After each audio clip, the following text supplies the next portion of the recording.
Hi hello నమస్తే, అందరు బాగున్నారా? ఇదిగో ఇదేం కూర మీకు తెలుసా? మీరెవరు ఊహించండి. చికెన్ కదా. ఏ చికెన్ తెలుసా?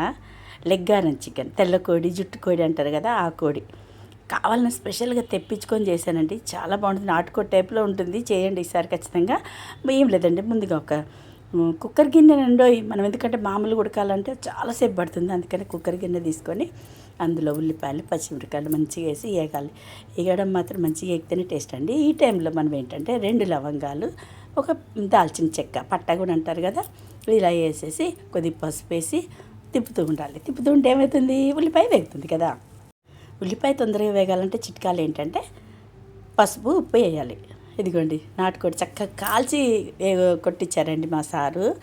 చాలా చాలా బాగుంటుంది కాలిస్తే. ఇప్పుడు ఏంటంటే ఉప్పు వేసాను కొద్దిగా. తర్వాత ఉప్పు ఇవన్నీ వేగుతుంటే దానికి సరిపడా అల్లం వెల్లుల్లి ఎప్పటికప్పుడు ఫ్రెష్ది అయితే చాలా బాగుంటుందండి టేస్ట్. అందుకే అంత ముద్ద వేసాను, ఎందుకంటే చికెన్ తగ్గట్టుగా. అది వేసిన తర్వాత అది కూడా కొద్దిగా మంచిగా వేగనివ్వాలి. ఏమండి, వేగితేనే టేస్ట్ అండి ఏవైనా సరే. ఈ టైంలో కొద్దిగా గరం మసాలా వేసాను, తర్వాత ధనియాల పొడి వేసాను. ఎందుకంటే నూనెలో ఎగితే ఆ వాసన సువాసన గుమగుమా వస్తుంది కదా, అందుకనే ఈ టైంలో వేసి ఇప్పుడు కారం కూడా అండి నూనెలో ఎగితే ఏమైందంటే కొద్దిగా పచ్చిదనం అనేది పోతుంది. అందుకని ఇప్పుడు ముందు కారం వేసి ఆ తర్వాత చక్కగా కాల్చిన చికెన్ ముక్కలు చక్కగా వేసేసా. ఏమండి, ఇందులో కాళ్ళు కాదు ఏది తీసేది లేదు, అన్నీ వేసి దంచి నూనెలో మగ్గే వరకు అలా అలా తిప్పుతూ ఒక 10 నిమిషాలు అలా వదిలేసానండి. ఎందుకంటే నూనెలో మగ్గితే ఏమవుతుందంటే అది కొద్దిగా మగ్గినట్టు అవుతుంది. మనం ముందుగా వేసాం కదా మసాలా, అవన్నీ కూడా కొద్దిగా పడుతుంది. టమాటాలని మాత్రం ముక్కలు కట్ చేసేయలేదండి, ఎందుకంటే ఇది ఉడకాలి కదా. అందుకని ఏం చేశానంటే దాన్ని రౌండ్గా ఉన్న ఆ ముచ్చిక మొత్తం తీసేసి కొద్ది కరివేపాకు వేసి టమాటాలు వేసాను. ఎందుకంటే నాటుకోడిలో టమాటా వేస్తే ఆ టేస్ట్ వేరే లెవెల్లో ఉంటుంది. అందుకని ఏం చేస్తాను అంటే ముందుగా మాత్రం మర్చిపోయి ఒకటి కొయ్యబోయాను, కానీ దాన్ని ఏం చేశానంటే ఇలా ముచ్చికలు తీసిన టమాటాలు వేసాక ఆ ఒక్క టమాటా మాత్రం విడిగా పెట్టాను.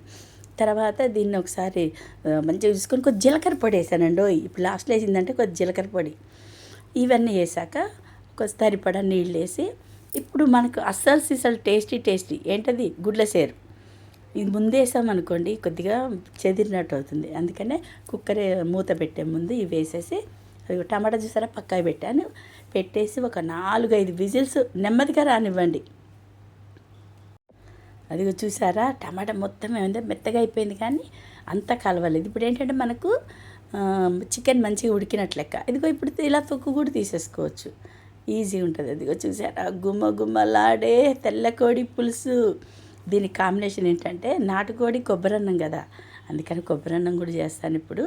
అది చూసారా మంచిగా ఉడికిపోయిందండి. ఒకసారి కలివేసుకొని ఆ తర్వాత మనం కొత్తిమీర వేసుకుంటే ఆ ఫ్లేవర్ బాగుంటుంది కదా. ఇప్పుడు గరం మసాలా ఏం అవసరం లేదు. ఇదిగో వేడి నాటుకోడి టైపు లెగ్గారన్ కోడి పుల్స్ ఎలా ఉంది? బాగుంది కదా, నచ్చింది కదా. ఖచ్చితంగా ఎంతసేపు బ్రాయిలరు నాటుకోడి కాకుండా ఇది కూడా తెచ్చుకొని తినండి, చాలా బాగుంటుంది. ఓకే, థ్యాంక్ యూ చూసినందుకు.